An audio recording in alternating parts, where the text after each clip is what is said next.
Good evening. আজকে রাতে বানাবো ডিনারে লুচি। তো ভাবলাম লুচির সাথে কি বানানো যায়, অনেক ভাবনা চিন্তা করার পর ভাবলাম যে একটু বাটার পনির বানাই। তো এখানে দেখো পনির ধুয়ে লবণ হলুদ মাখিয়ে রেখেছি, আর সঙ্গে সবজিগুলো কেটে নিয়েছি। আমি এখানে সবজির মধ্যে ক্যাপসিকাম, টমেটো আর ফুলকপি কেটেছি, আর এখানে পোস্ত, কাজু বাদাম আর কিশমিশ আর মগজ দিয়ে বেটে রেখেছি, আর নিয়ে নিয়েছি সঙ্গে টক দই। তাহলে চলো রেসিপিটা শুরু করি। আর হচ্ছে যে অনেক দিন পর আমি আজকে বাটার পনির বানাবো, আর আমাদের বাড়ির পনিরটা সবথেকে বেশি তুলিই পছন্দ করে, আর নিরামিষ তাই বাটার পনির। তাহলে আমি এখানে গ্যাস ধরিয়ে দিয়েছি। এবার চলো পনিরগুলো হালকা করে ভেজে নিই, হালকা লাল লাল হালকা করে ভেজে নিই।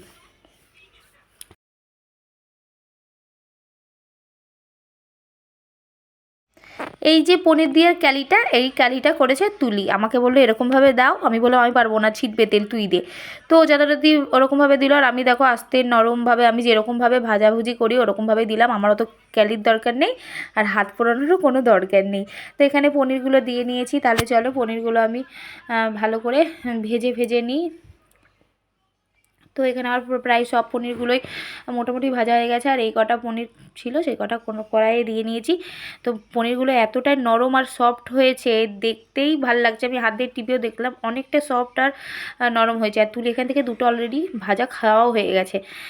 এরপরে ফুলকপিটা ভেজে নেব। আমি ফুলকপি দিই না বাটার পনিরেতে, কিন্তু আজকে ফুলকপি ছিল আর শীতের সবজি দিলে ভালোই লাগবে দেখে ফুলকপিটা অ্যাড করেছি। তো তোমরাও ইচ্ছে করলে দিতে পারো, আবার নাও দিতে পারো।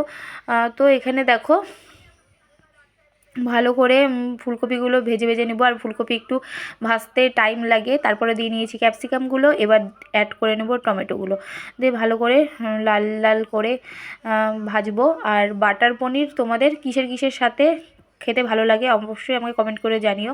আমার তো বেশি নান জাতীয় জিনিস হয়, সেই জাতীয় জিনিস দিয়ে খেতে ভালো লাগে। তো বাড়িতে তো আর নান টান কিছু বানাবো না, লুচি বানাবো, তাই লুচির সাথেই খেয়ে নেব। তাহলে চলো ভালো করে এখানে মোটামুটি দেখো হালকা হালকা নরম হয়ে গেছে ফুলকপিগুলো, আর একটু লবণ দিয়ে নিয়েছি যাতে মজে যায় সবজিগুলো। আর এবার দিয়ে নেব যে মশলাটা আমি ব্যাটারটা রেডি করে রেখেছিলাম, সেই ব্যাটারটা দিয়ে নিলাম। তারপরে দিয়ে নিয়েছি টক দই, এবার ভালো করে নাড়াচাড়া করে নেব। এবার তেল ছাড়বে।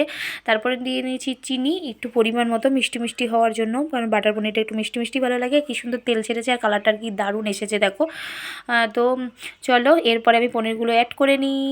পনিরগুলো অ্যাড করে নিয়েছি, দেখেই মানে কষানোর সময় দেখেই লোভ লোভ লাগছিলো। তারপরে যেটুকু জল ছিল বাটি ধুয়ে সেইটুকু জল আমি দিয়ে নিয়েছি, আর সবার শেষে দিয়ে নিয়েছি বাটারটা কম পরিমাণেই দিলাম, বেশি দিলাম না। তো চলো এরপর থেকে এর কড়াই থেকে তুলিকে দিয়ে নিয়েছি টেস্ট করার জন্য। তুলি খেয়ে দেখো, ও এতটাই আস্তে কথা বলবে তোমরা শুনতে পারবা না। তো গরম গরমভাবে ঢেলে নিয়েছি, নামিয়ে নিয়েছি বাটিতে। তো দারুণ লাগছে দেখতে। কেমন লাগলো রেসিপিটা? তোমরা বাড়িতে ট্রাই করো, আর পরোটা দিয়ে লুচি দিয়ে খাও জমিয়ে, আশা করি খুব ভালো লাগবে।